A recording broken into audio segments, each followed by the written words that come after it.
उपस्थित समस्त धर्माचार्यों को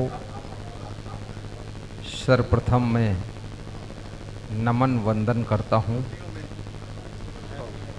और सभी का अभिनंदन करता हूं। विश्व हिंदू परिषद ये जो प्रांत की बैठक है, जिसमें चुने चुने लोग उपस्थित हुए हैं, विभिन्न धर्माचार्यों ने अपने अपने विचार बहुत अच्छे ढंग से प्रस्तुत किया है। जैन धर्म के श्री श्री 108 विशद सागर जी महाराज, उनका भी उद्बोधन हमने आपने श्रवण किया। बौद्ध धर्म के विभिन्न संतों की वाणी श्रवण किया। दंडी स्वामी, सन्यासी और अनेक मत पंथ के साधु संत यहाँ विराजमान हैं। सबको धन्यवाद देते हुए सबको प्रणाम करता हूँ। मैंने प्रांतीय धर्माचार्य विमल जी से पूछा कि ये सम्मेलन किस उद्देश्य से रखा गया है, इसकी क्या प्लानिंग है। तो उन्होंने बताया कि भारत देश में लव जिहाद और लैंड जिहाद तेजी से बढ़ रहा है। लव जिहाद और लैंड जिहाद, तो मैंने उनसे पूछा लैंड जिहाद क्या है। तो उन्होंने बताया जहाँ कहीं भी किसी की ज़मीन में मज़ार बना देना, मस्जिद खड़ी कर देना, ये लैंड जिहाद है। उद्देश्य बहुत अच्छा है। एकता की बात चल रही है कि हम सब एक हो जाएं। ये बात क्यों चल रही है? क्योंकि हम अनेक हो चुके हैं। अनेक पंथ का मतलब है हम अनेक हो चुके हैं, अनेक धाराओं में बटे हैं, हम एक नहीं हैं। इसलिए अलग अलग सब अपना अपना पंथ का प्रचार कर रहे हैं। हिंदू धर्म की बात कौन करता है? जैसे मैं कबीरपंथी हूँ, अब जहाँ जाऊँ वहाँ यही कहूँगा, कहीं कबीर सुनो भाई साधु। बौद्ध धर्म का एक वक्ता खड़ा होता है तो अपने धम्म पद की बात करता है, संघम शरणम गच्छामि, धम्मम शरणम गच्छामि, सत्यम शरणम गच्छामि। तो लोग अपने अपने पंथ का जब प्रचार करने लग जाते हैं तो हिंदू धर्म का कौन प्रचार करेगा? कोई प्रचार करने वाला नहीं है। बड़े बड़े पंडाल मैंने देखा है और बड़े बड़े मंच भी देखा हूँ, तो उस मंच पर हिंदू वक्ता है, हिंदू श्रोता भी है, पर हिंदू धर्म की बात कोई नहीं करता है। सब चुपचाप सिया राम मैं सब जग जानी, बेचे दूध मिला वही पानी, निकल गए वहाँ से। तो ये बात कौन करेगा? अब इसकी पहली बात तो ये है, ये सब बात बहुत भीड़ में नहीं हो सकती।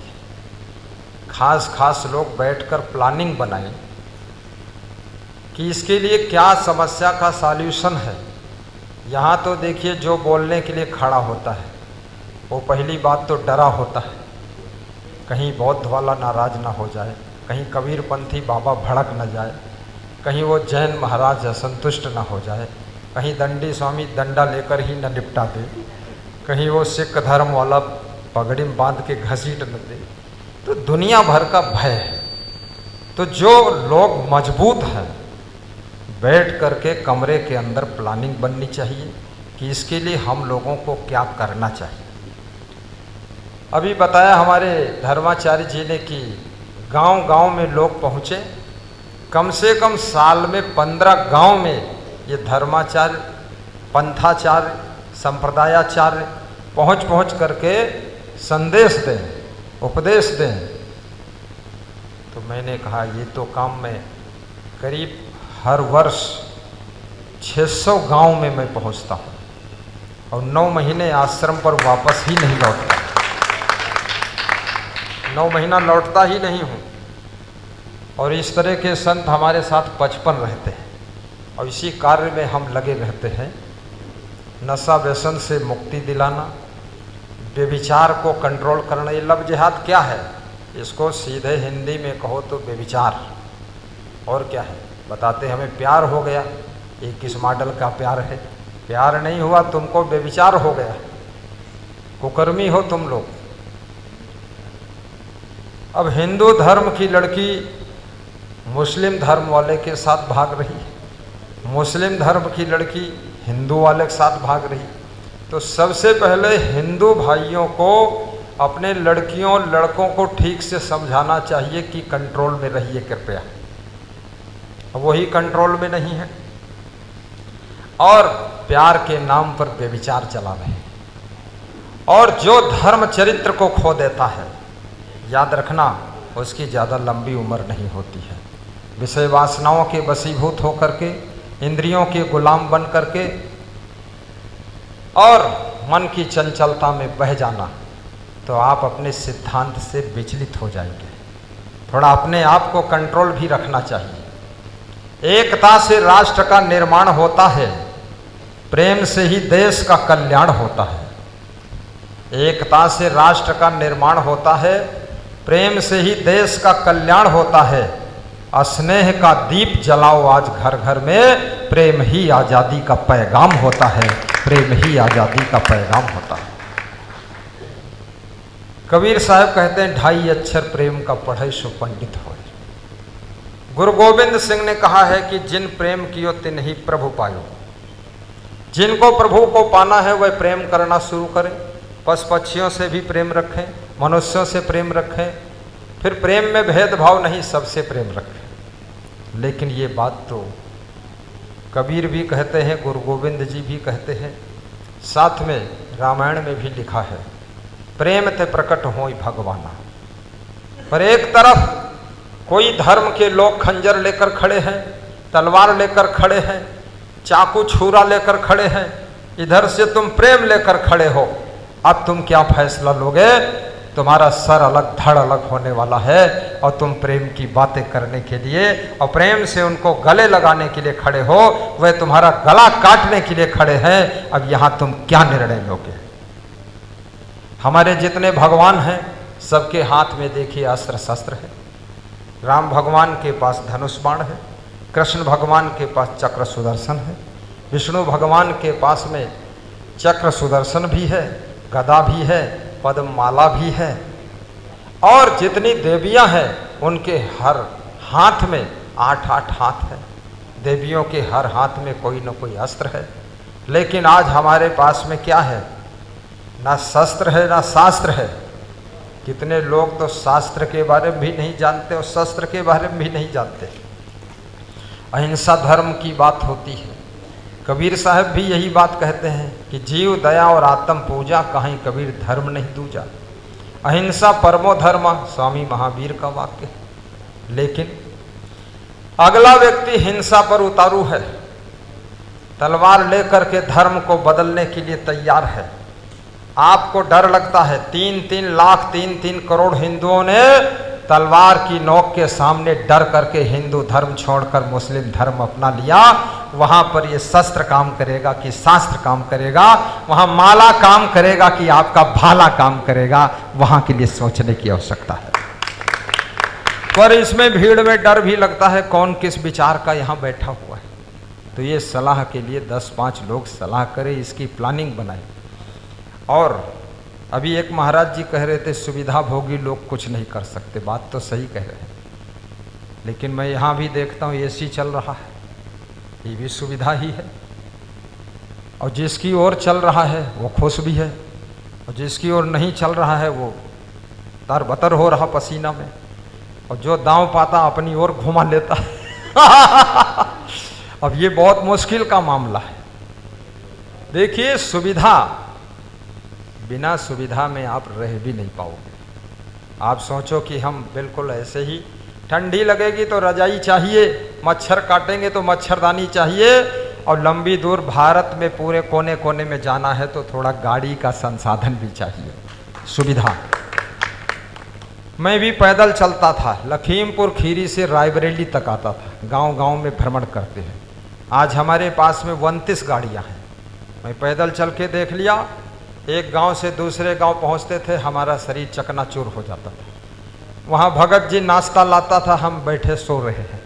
वो कहता था प्रवचन सुनाओ, हमको नींद आ गई है, क्योंकि 20 किलोमीटर पैदल चल करके हड्डी का इलाज पूरा हो जाता था।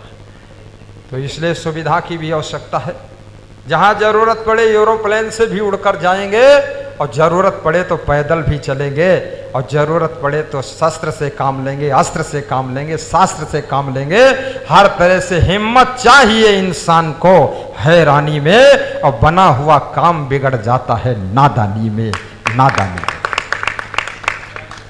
ये अफगानिस्तान भी एक दिन हिंदुस्तान में था, पाकिस्तान हिंदुस्तान में था, बर्मा देश हिंदुस्तान में था, और ये बांग्लादेश भी हिंदुस्तान में था। इस हिंदुस्तान के हिंदू हिंदू करते करते, सनातन धर्म की चर्चा करते करते 15 टुकड़े हमारे आपके हो चुके हैं, और सावधान नहीं हुए, अगर सक्रिय नहीं हुए तो और भी टुकड़ा होने के लिए तैयारी कर रहा है। इसलिए कृपया, एक सरकार आती है, नसबंदी हिंदुओं की करवा देती है, लेकिन मुसलमानों की नहीं करवाती। क्यों? उसकी प्लानिंग थी हिंदू कम हो जाए, मुसलमान बढ़ जाए, ताकि ये एक छोटा सा हिंदू देश भी इस्लाम देश बन जाए। ऐसी सरकार को वोट क्यों देते हैं हिंदू लोग? वोट नहीं देना चाहिए। नसबंदी होगी इस देश के अंदर तो सबकी होगी। सूरज निकला है, सबको रोशनी देता है, तो कानून एक रहेगा और एक ही विचार से चलना होगा। यहां 17 कानून से काम नहीं चल सकता है अगर इस देश में रहना है। मैं एक चीज और देख रहा हूं, यहां बहुत लोगों को नींद भी आ रही है, क्योंकि बहुत से लोग दिन में सोने के भी आदती हैं। मुझे भी नींद आ रही थी, मैं तो मुंह धोया हूं, क्योंकि शरीर तो अपना धर, बैठे बैठे लोग थक गए, अकड़ गए, जकड़ गए, रगड़ गए, बहुत लोग ऊब गए और निकल गए, और गए हैं लघु शंका के बहाने, और आएंगे अब नहीं, उधर दीर्घ शंका भी करेंगे, क्योंकि परेशान हो गए, बहुत देर से सभा चल रही। तो मैं ज़्यादा न भाषण करूँगा न प्रवचन करूँगा, पर इतना जरूर कहूँगा, जैसे हम 21 प्रदेशों में जा करके गांव गांव में गरीबों के यहाँ भी सत्संग करता हूँ, अमीरों के यहाँ भी करता हूँ, क्योंकि पैसों की भी जरूरत पड़ती है माइक लगाने के लिए। अभी मैंने देखा ये माइक फेल हो रहा था बार बार, वो महाराज जी बोल रहे थे माइक नहीं चल रहा है, फिर हमने कहा सुधारो उसको। तो एक व्यक्ति आया, उसको बढ़ा के उनके मुंह में, अरे हमने कहा लड़ जाएगी मुंह में, वहाँ नहीं, उससे सुधारो जहाँ उसका स्विच है, वहाँ सुधारा, थोड़ी देर चला, फिर आवाज़ बिगड़ गई। माइक खरीदने के लिए पैसा चाहिए, पैसे का भी अपना एक महत्व है। गरीब आदमी अपनी गरीबी से ही जूझता रहता, परेशान रहता है। इसलिए धनवान बनो, गुणवान बनो, महान बनो, चरित्रवान बनो, और विचारवान बुद्धिमान बनो, और जरूरत पड़ेगी तो याद रखना हिंदू धर्म की रक्षा के लिए लड़ने के लिए भी तैयार रहो, बहादुर योद्धा भी बनो। आज साधु महात्मा बहुत हैं, हम भी साधु हैं, बचपन से हम साधु हैं, ब्रह्मचारी साधु हैं, ऐसा नहीं बीच में गड़बड़चारी साधु है। ठीक से साधु संत का बहुत बड़ा रोल है। साधु संत के पास झंझट नहीं है। अब कोई झंझट पैदा करे तो हो सकता है, बाकी साधु संत फ्री रहता है, तो उसको रात दिन समाज को सुधारने के लिए, सारा समय समाज को बदलने के लिए और नवीन विचारधारा उसके दिमाग में प्रवेश करने के लिए एक अभियान चलाना चाहिए और संसाधनों के साथ में चलना चाहिए, ताकि गांव में जाकर के गांव के लोगों के पास गरीबी की समस्या है, ना पंडाल लगाने का पैसा है उनके पास, ना माइक लाने का पैसा है। मैंने सब करके देखा, हर जगह जनरेटर फेल होता था, माइक फेल होता था, 2 चांदनी लगा दिया, बाकी लोग बाहर बैठे हैं, धूप लगी तो अपने घर चले गए सब। तो मैंने अपने साथ पंडाल भी रखा हूँ, कम से कम मेरे पास पंडाल है 50,000 लोग बैठे हैं, वो साथ में जाता हमारे। माइक सेट रखा हूँ 3 करोड़ का, जो कभी फेल ना हो। अगर हमारी बंदूक फेल हो गई तो युद्ध में हम मारे जाएंगे, हमारी बंदूक फेल नहीं होनी चाहिए, हमारी बंदूक माइक है। इसलिए व्यवस्था को बनाने के लिए धन की भी आवश्यकता है, धन की भी उन्नति होनी चाहिए और किसी सुविधा भी होनी चाहिए, क्योंकि साधु संत थक जाएगा फिर क्या करेगा, इसको गाड़ी भी चाहिए। इतना महाराज जी पैदल चलते, उनके पास है क्षमता, चलते, लेकिन सब महाराज नहीं चल पाएंगे, क्योंकि सबका शरीर अलग अलग कंपनी का बना हुआ है, अलग अलग टाइप का है। इसलिए थोड़ा व्यवस्था भी चाहिए। और जब व्यवस्था आपको मिलती है, याद रखना, खुरपी से आप खेत की गुड़ाई करेंगे तो आप कितना एक बिस्वा गोड़ पाएंगे दिन भर में, लेकिन ट्रैक्टर से करेंगे तो आप 20 एकड़ जमीन को जोताई कर देंगे। और बड़ा ट्रैक्टर और बड़ा हैरो लगा दे तो 100 एकड़ जमीन 24 घंटे में जोत कर पार कर देंगे। इसलिए संसाधनों के माध्यम से भारत देश को जागृत करने की आवश्यकता है, हिंदुओं को जागृत करने की आवश्यकता है। ये सिख भी हिंदू थे, जैन भी हिंदू थे, बौद्ध भी हिंदू थे। अब धीरे धीरे हिंदुओं के बीच में इनको कोई तकलीफ हुई, कोई कष्ट हुआ, कोई बवाल हुआ, तभी तो अलग अलग टुकड़ियां तैयार होती रहीं। तो हिंदुओं को इस पर भी विचार करना चाहिए कि हमारे अंदर कौन नियम है, कौन ऐसी धारणा है जिससे लोग टूट टूट करके अलग अलग पंथ बना रहे हैं। ये पंथ वंथ सब खत्म हो जाए, सब लोग दरिया में समा जाए और महासागर हिंदू धर्म बन जाए। बोलिए सदगुरु भगवान की जय। मैं प्रांतीय अध्यक्ष विमल जी को धन्यवाद देता हूं, बड़े धीर वीर गंभीर व्यक्ति हैं। और जिला अध्यक्ष धारा सिंह सिसोदिया कहाँ गए, इनको भी आशीर्वाद देता हूं। ये कल मेरे आश्रम पहुंचे, 1 महीना 19 दिन प्रवचन करने के बाद कल समापन था। आज हमें आना नहीं था, आश्रम पे ही रहना था, पर इनकी बातों से मैं प्रभावित हुआ। तो हमने कहा सुबह ही चलते हैं।